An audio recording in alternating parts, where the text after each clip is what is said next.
Maya was exhausted.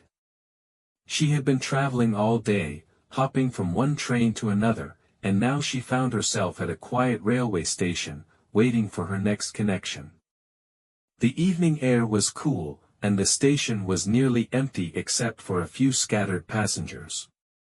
Her stomach grumbled, reminding her that she hadn't eaten in hours. She scanned the platform and spotted a vending machine standing in the corner, humming softly under the dim station lights. Digging into her pocket, she pulled out a few coins and approached it. Her fingers hovered over the buttons before she finally selected her favorite chocolate-covered biscuit. The machine whirred, the snack began to drop, but, disaster. The biscuit got stuck between the glass and the metal coil. Maya sighed and shook the machine gently. No luck. She tried again, pressing all possible buttons in frustration. She even gave the machine a little kick. Still, her biscuit remained stubbornly trapped. As she was about to give up, an elderly man walked by and chuckled. "Try giving it a firm push," he suggested. Maya hesitated, then gave the machine one strong nudge. Miraculously, the biscuit tumbled down into the tray. Finally, she cheered, grabbing the snack. She nodded in gratitude to the old man before making her way to a nearby bench. With a satisfied sigh, she sat down, unwrapped her biscuit, and placed it beside her as she unfolded a newspaper. She had a long journey ahead, and reading helped pass the time. Moments later, a young man came and sat beside her. He pulled out his earphones, bobbing his head to the music, and unwrapped a biscuit identical to hers. Without a word, he took a bite, completely immersed in his world. Maya's eyes widened in disbelief. Was he eating her biscuit? Her frustration from the vending machine struggle flared up again. "Excuse me," she said, her voice sharp. "That's mine."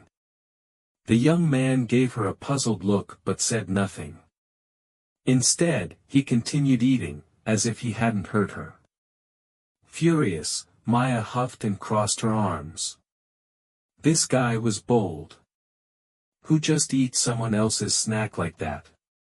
She narrowed her eyes and reached for the biscuit on the bench, dramatically breaking it in half and taking a bite herself. The man glanced at her, raised an eyebrow, but said nothing.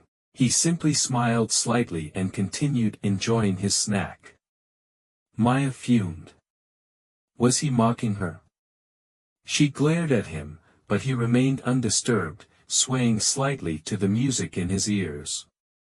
Before she could argue further, the train's whistle blew. It was time to board. Grumbling, she stuffed the remaining piece of the biscuit into her mouth, grabbed her bag, and stomped onto the train. As she settled into her seat, she opened her bag to pull out her ticket, only to freeze in shock. There, inside her bag, was her untouched biscuit. Her mind raced. If her biscuit was here, then whose snack had she just eaten? Her cheeks burned with embarrassment as she realized the truth. She had been stealing the young man's biscuit while blaming him. And yet, he hadn't argued, hadn't gotten angry. He had just let her take half without saying a word.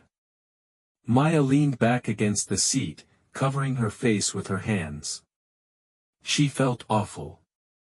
The young man had shown patience, while she had jumped to conclusions and reacted without thinking.